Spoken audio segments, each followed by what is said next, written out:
என் உம்மத்தில் அபு ஹனீஃபான்னு ஒருத்தர் வரப்போறாரு. இவர் மாதிரி ஒரு ஆளு ஈசா நபி உம்மத்தில் இருந்திருந்தால் இந்த மாதிரி போயிருக்க மாட்டாங்க.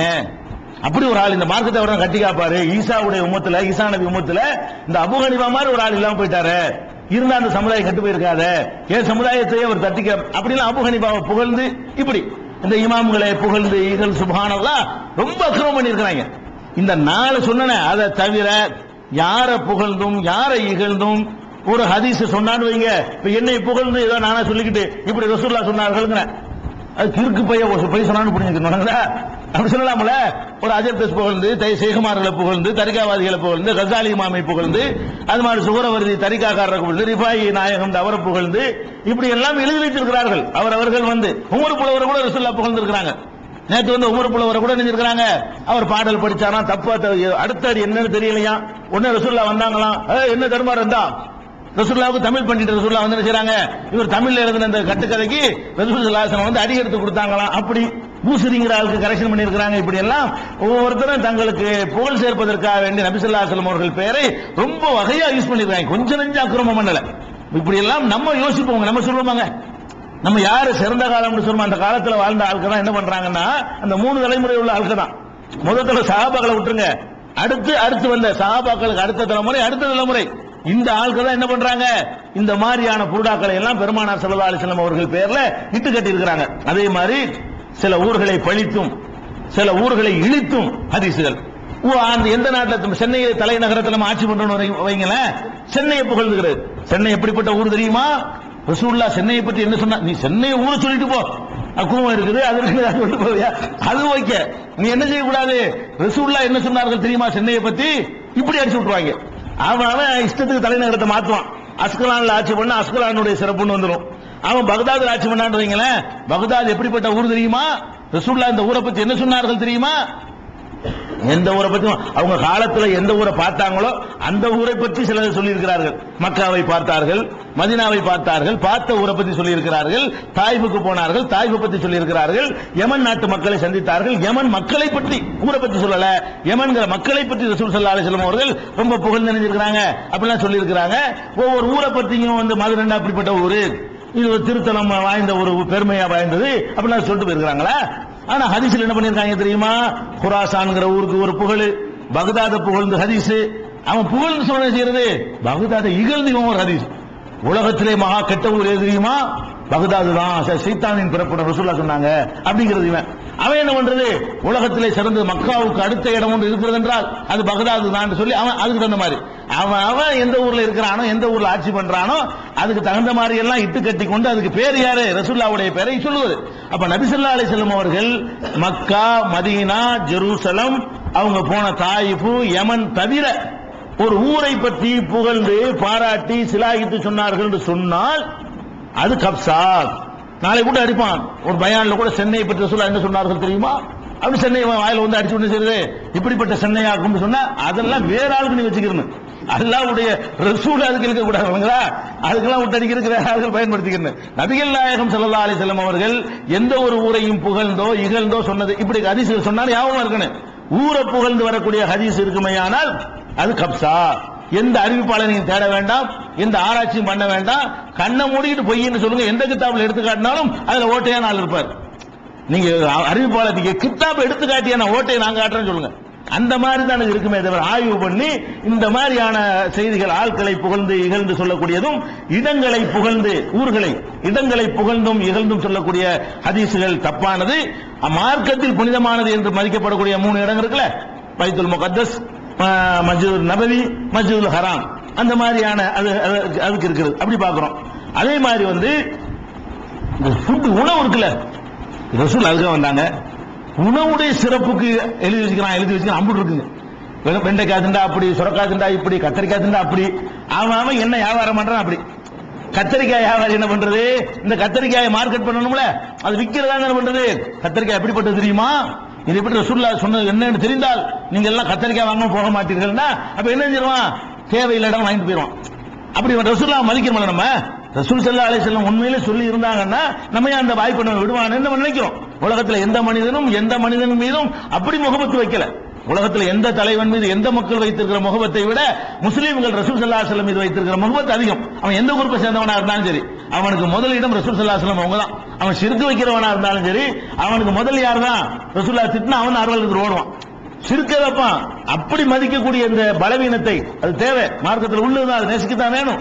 அதை பயன்படுத்தி கொண்டு என்ன செஞ்சிருக்கிறார்கள் கேட்டா, உணவு சம்பந்தமாக எடுத்துக்கிட்டு என்னது, கத்தரிக்காய், சாதாரண கத்தரிக்காய் சயின்டிபிக்கா எடுத்த ஒரு நல்ல உணவே கிடையாது. எடுத்துக்கிட்டீங்கன்னா நாட்டு வைத்தியத்தை கேட்டா கத்தரிக்காய் கரப்பாம்பாங்க. பழமொழி இருக்கல, கத்தரிக்காய் கரப்பான், அதுவும் இல்லாட்டி பரப்பாம்பாங்க. கத்தரிக்காய் கரப்பான்னு சொல்லி நாட்டு வைத்தியத்தில் கேட்டீங்கன்னாலும் கத்தரிக்காய் கரப்பாம்பாங்க. அரிப்பு சொறி சிறங்கு இருக்கிற ஆளுக்கு கத்தரிக்காய் சாப்பிடாதீங்க அப்படின்னு சொல்லுவாங்க. அதுல பெருசா சயின்டிபிக்கா பெரிய நன்மையோ பெரிய சிறப்புலாம் ஒண்ணுமே கிடையாது. ஆனா என்ன பண்ணிருக்கிறாங்க கேட்டா, அல் பாதஞ்சானு லிமா உக்கிலகு, கத்தரிக்காய் இருக்க அதை என்ன நினைச்சுக்கிட்டு சாப்பிடுறீங்களோ அது நிறைவேறும். லேசுப்பட்டு நினைச்சுக்கல கத்திரிக்காய ரசூலா சொன்னாங்களாம். பாவிகளா, ரசூலா இதுக்கா வந்தாங்க? ரசூல் ஸல்லல்லாஹு அலைஹி வஸல்லம் இதுக்கா உனக்காக அனுப்பப்பட்டாங்க? கத்திரிக்காய் சித்த வைத்தியர் அவங்க, அதுக்காக வந்திருக்கிறாங்க. அப்ப கத்திரிக்காய் பாருங்களேன், அந்த மாதிரி இருக்கிறாங்க. அல் பாதஞ்சானும் லிமா உக்கிலகு, பாதஞ்சானம் கத்திரிக்காய் இருக்கு பாருங்க, அது எந்த நோக்கத்துக்கு சாப்பிடுறோமோ அதை நிறைவேற்றும். வயிற்று வலி போகணும்னு சாப்பிட்டா வயிற்று வலி போயிடும், வயிற்று வலி வரணும்னு சாப்பிட்டா வயிற்று வலி வந்துருங்கிறாங்க. அப்படி சொல்றாங்க. அதே மாதிரி என்ன செய்யறான்னு கேட்டா, அல் பாதஞ்சானு ஷிஃபாஉ மின் குல்லி தா, கத்திரிக்காய் அனைத்து நோய்க்கும் நிவாரணம். அப்படின்னா வேற கத்திரிக்காய் கொடுத்துட்டு இருக்கலாம் எதா இருந்தாலும், அப்படி ரசூலுல்லாஹ் சொல்லலாம் கிடையாது. அதுதான் இவங்க என்ன பண்றாங்க, இந்த மாதிரி கத்திரிக்காயை பற்றி ரொம்ப இட்டுக்கட்டி செஞ்சிருக்கிறத பாக்குறோம். அதே மாதிரி மீன் சாப்பிடுறோம், அதாவது உணவுகளை திட்டியும் புகழ்க்கும். உணவுகளை அந்த உணவு அப்படி, இந்த உணவு அப்படி. பேரிச்சம்பழத்தை பற்றி நோன்பு திறக்கும் போது என்ன செய்யுங்க, அது சிறந்ததுன்னு சொல்லியிருக்கிறாங்க. தண்ணியை குடிச்சு நோன்பு திறங்கன்னு சொல்லியிருக்கிறாங்க. மற்றபடி கோதுமை உணவு தான் சிறந்தது, அரிசி மட்டம்லாம் ரசூலுல்லாஹ் சொன்னது கிடையாது. சைவம் தான் சிறந்தது, அசைவம் நல்லது இல்லைன்னு சொல்லுது கிடையாது. ஆட்டுக்கறி சிறந்ததா மாட்டுக்கறி சிறந்ததாங்கிற ஜட்ஜ்மெண்ட் ரசூலுல்லாஹ் போனது கிடையாது. அல்லாஹ் எதை ஹலாலாக்கி இருக்கான்னு சொல்லிட்டு போயிருவாங்க. உனக்கு ஆடு பிடிச்சா ஆட்டு தின்னு, மாடு பிடிச்சா மாட்டு தின்னு, கோழி பிடிச்சா கோழி தின்னு, உருளைக்கிழங்கு பிடிச்சா உருளைக்கிழங்கு தின்னு போடாண்டு, அவ்வளவுதான் ரசூலுல்லாஹ்வுடைய வேலையை தவிர அவங்க என்ன செஞ்சிட்டு இருக்கல, அந்த மாதிரி ஆடு சிறந்தது, மாடு மட்டும், கழுகு சிறந்தது, குதிரை மட்டும், அதுக்கு ரசூலுல்லாஹ் வந்தாங்க. அதெல்லாம் ஹலால் எது ஹராம் எது, அவ்வளவுதான். இதைத்தான் ரசூல் ஸல்லல்லாஹு அலைஹி வஸல்லம் சொல்வதற்கு வந்திருந்தாங்களே தவிர நீங்க என்ன பண்றாங்க, மீன் மட்டும் சாப்பிடாதீங்க, மீன் சாப்பிட்டா உடம்பு வீக் ஆயிரும் ரசூலுல்லாஹ் சொன்னாங்களாம். இது மாமா கசாப்பு கடைக்காரன் பண்ணிருப்பான், இதை இறைச்சி விற்கிறதுக்காக வேண்டி அவன் என்ன பண்ணிருப்பான், இந்த மீனை வாங்குறதுனால நமக்கு இறைச்சி வியாபாரம் கம்மியா போகுது, இந்த மீனை ஒரு டேமேஜ் பண்ணி விட்டா என்ன செய்யும், கறி வியாபாரம் கொண்டு என்ன செஞ்சுதான், மீனை சாப்பிடுவது உடல் நலத்தை பாதிக்கும் அப்படின்னு மீனை பற்றி ஹதீஸ் இருக்கிறது. அதே மாதிரி பருப்பை பத்தி என்ன சொல்றாங்க கேட்டா, அலைக்கும் பில் அதஸ், பருப்பை விட்டு விடாதீர்கள். இது யாரு, சைவ வியாபாரியா இருப்பாங்க, இவன் என்ன பண்ணிட்டா, அலைக்கும் பில் அதஸ், பருப்பை நீங்க விட்டு விடாதீர்கள். இன்னகும் முபாரக்கும், அது பாக்கியமிக்கது. உறக்கைக்குள் கல்ப, அது கல்ப என்ன செய்யும், உள்ளத்தை ரொம்ப மென்மைப்படுத்தும்.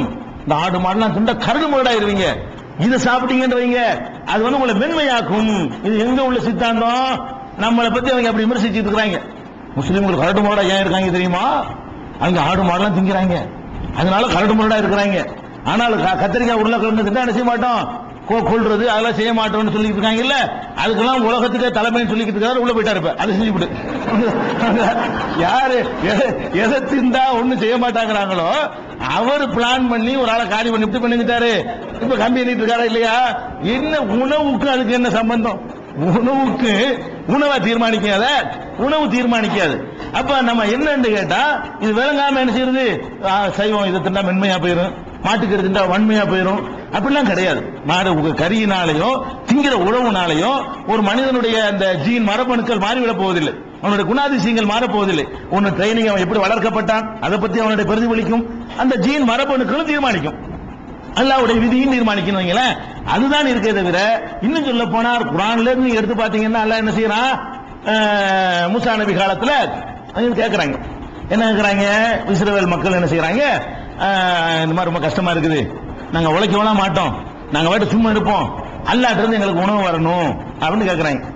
அல்லாஹ் என்ன பண்றான், மண்ணு செல்வாங்கிற ஒரு உணவு என்ன செய்யறான், அல்லாஹ் இறக்கி வைக்கிறான். மண்ணு செல்வாங்கிற ஒரு உணவு, அது என்னங்கிறது டாபிக் வேற.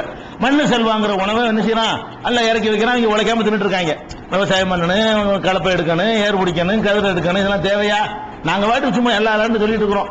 சோறு அல்லாத வரட்டும், அல்லாஹ் என்ன பண்ணிட்டான், மண்ணு செல்வான்னு அனுப்பி வச்சுட்டான். இவங்களுக்கு ஒரே உணவு தானே, கொஞ்ச நாள்ல போய் அடிச்சு போயிடும், டெய்லி ஒன்னே இதை சாப்பிட்ட போய் அடிச்சு போயிரும்ல, வெரைட்டியா மாத்தினாதான் கரெக்டா இருக்கும். இவங்களுக்கு டெய்லி இதே சாப்பிடணும் ஆயிடுச்சு, போர் அடிச்சு போச்சு. அப்ப என்ன பண்றாங்க, எங்களுக்கு மாத்து சரியில்லை, ரேஷன் மாத்தி கொடு, மண்ணு செல்வா எங்களுக்கு வேணாம் அப்படின்னு சொல்லி என்ன கேட்கறாங்க, மின் பக்கலிஹா வ கிஸ்ஸாயிஹா வ ஃபூமிஹா வ அதஸிஹா வ பஸலிஹா கேட்கறாங்க. எப்படி கேட்கறாங்க, எங்களுக்கு வந்து பருப்பு வேணும், வெங்காயம் வேணும், கீரை வேணும், கிஸ்ஸா வெள்ளரிக்காய் வேணும், இதுதான் எங்களுக்கு வேணும். அதாவது அங்கிருந்து அல்லாஹ் வந்து வேற மாதிரி உணவு கொடுக்கறான். இவங்க என்ன கேட்கறாங்கன்னு கேட்டா சைவ உணவை கேட்கறாங்க. யாரு, மூசா நபியுடைய உம்மத்தினர்கள் கேட்கறாங்க, எங்களுக்கு பக்கல் வேணும், கிஸ்ஸா வேணும், பூண்டு வேணும், வெங்காயம் வேணும், வெள்ளரிக்காய் வேணும் அப்படின்னு கேட்கறாங்க. இதை கேட்டவுடனே மூசா நபி திருப்பிட்டு கேட்கறாங்க, அத்தஸ்தபதிலூன் அல்லதி ஹுவ அதுனா பில்லதி ஹுவ கைர். ஏண்டா சிறந்த உணவு ஒன்று இருக்க தாழ்ந்த உணவு ஏண்டா மாட்டி கேட்கறீங்கிறாங்க. எது தாழ்ந்த உணவு? இப்ப மார்க்கத்தின் பார்வையில் குவாலிட்டியில் எது தாழ்ந்தது என்றால் கத்தரிக்காய், பருப்பு, உருளைக்கிழங்கு, வெங்காயம் தரத்தில் தாழ்ந்தது. அல்லாஹ்வுடைய பார்வையில் தரத்தில் சிறந்தது என்னன்னு கேட்டா நல்ல ஆடு, மாடு, மீன் அது மாதிரி சாப்பிடுறதுக்கு பாருங்க, அதான் குவாலிட்டியானது. அதுதான் நபி மூசா நபி திருப்பி கேட்கறாங்க, என்ன ஒழுங்கா தான் அல்லாஹ் தந்துட்டு இருக்கான், அதை திங்க வேண்டியதானே, பருப்பு வெங்காயம் கேட்கறீன்னு கேட்கறதுக்கு அவர் என்ன வார்த்தை யூஸ் பண்றாருன்னு கேட்டா பக்கராவுல தஸ்தபதிலூன் அல்லதி ஹுவ அதுனா, தாழ்ந்ததை நீங்கள் கேட்கிறீர்களா, பில்லதி ஹுவ கைர், சிறந்தது அல்லாஹ் தந்திருக்கிறானே அதுக்கு பகரமா மட்டமானது கேட்கறீங்களா, அதோட கம்பேர் பண்ணது மட்டும்தானடா, இது ஏன்டா கேட்கறீங்க, கத்திரிக்காய் உருளைக்கிழங்கு கேட்கறீங்க என்று மூசா நபி அவர்கள் கேட்டதாக வருகிறது. அப்ப இப்படி பரக்கத்தானது, மென்மையானது, சிறந்தது ரசூலுல்லாஹ் எப்படி சொல்லியிருப்பாங்க, அதுக்காக நம்ம மட்டம்னு சொல்ல வேணாம், பட் அல்லாஹ்வா கொடுத்தது சிறந்த அப்படி ஒரு விஷயம். நம்ம என்ன செய்யணும்னு கேட்டா அந்த உணவை அப்படி பருப்பை திட்டி உருளைக்கிழங்கு திட்டி ஹதீஸ் சொன்னாலும் தப்பு தான், அதை பாராட்டி சொன்னாலும் தப்பு தான், அதெல்லாம் ஹலால் விட்டுட்டு போ, பருப்பு திங்கலாம் விட்டுட்டு போ, அவ்வளவுதான் மார்க்கமே தவிர பருப்பு எப்படிப்பட்டது தெரியுமா, வெங்காயம் எப்படிப்பட்டது தெரியுமா, அதெல்லாம் கிடையாது. இது மாதிரி எல்லாம் கட்டி வச்சிருக்காங்க. தேங்காய் எப்படிப்பட்டது தெரியுமா, அது வயிற்றுக்குள்ள போய் விட்டது என்றால் அது பெரிய நோய் நிவாரணி ஆகிவிடும், எல்லா நோயும் தீர்த்துரும், தேங்காய் சாப்பிடக்கூடாதுங்கிறாங்க. இப்ப யாருக்கு பிரஷரு, கொலஸ்ட்ரால் உள்ள ஆளுக்கு என்ன செய்யக்கூடாது, தேங்காயை ரத்து நிறுத்து அப்படிங்கிறாங்க. இவன் என்ன பண்றான், தேங்காய் உலகத்தில் உள்ள எல்லாத்துக்கும் வந்து நோய் நிவாரணம் அப்படிங்கிறான். சரி, அது மாதிரி கீரை நல்லதுதான். கீரைங்கிறது எல்லா சித்தாவுலையும் ஆயுர்வேதிகளையும் எல்லா சயின்ஸ்லையுமே கீரை வந்து ரொம்ப வந்து கால்சியம், இரும்பு சத்து எல்லாமே அதுல அடங்கி இருக்கிறது. அப்புறம் நல்ல ஒரு உணவு, அதில் சந்தேகம் கிடையாது. அது வந்து அப்படி சொல்லிட்டு போ, நான் இப்ப சொல்ல தானே செய்யறேன், அது மாதிரி சொல்லுங்க, கீரையில் நல்ல சாமா இருக்குது, அதுல கால்சியம் இருக்குது, இரும்பு சத்து இருக்கிறது, நல்லா கீரையை சாப்பிடுங்க, நிறைய கீரையை சேர்த்துக்கிறங்க, கண் பார்வை நல்லா வரும், முடி உதிராது, அதெல்லாம் ஓகே, இதெல்லாம் சயின்டிபிக்கா சொல்லலாம். இவங்க என்ன பண்றாங்க கேட்டா எந்த உணவா இருந்தாலும் கீரையை சேர்த்துக் கொள்ளுங்கள், ஏனென்றால் அது சைத்தானை விரட்டிவிடும். கீரையை சைத்தானை விரட்டுறது, கீரையை திண்டா அது சைத்தானை விரட்டுங்கிறாங்க. ரசூல் ஸல்லல்லாஹு அலைஹி வஸல்லம் பேர், அது யார் பேர் இல்ல, ரசூலுல்லாஹ் சொன்னாங்க.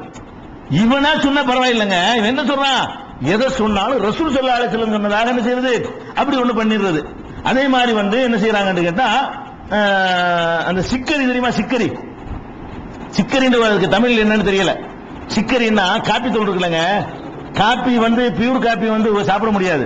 எப்படி தங்கத்துல வந்து பியூர் தங்கத்துல வந்து உங்களுக்கு நகை செய்ய முடியாதோ, அதுல செம்பு சேர்த்தாதான் தங்கத்தை நகை செய்ய முடியும்.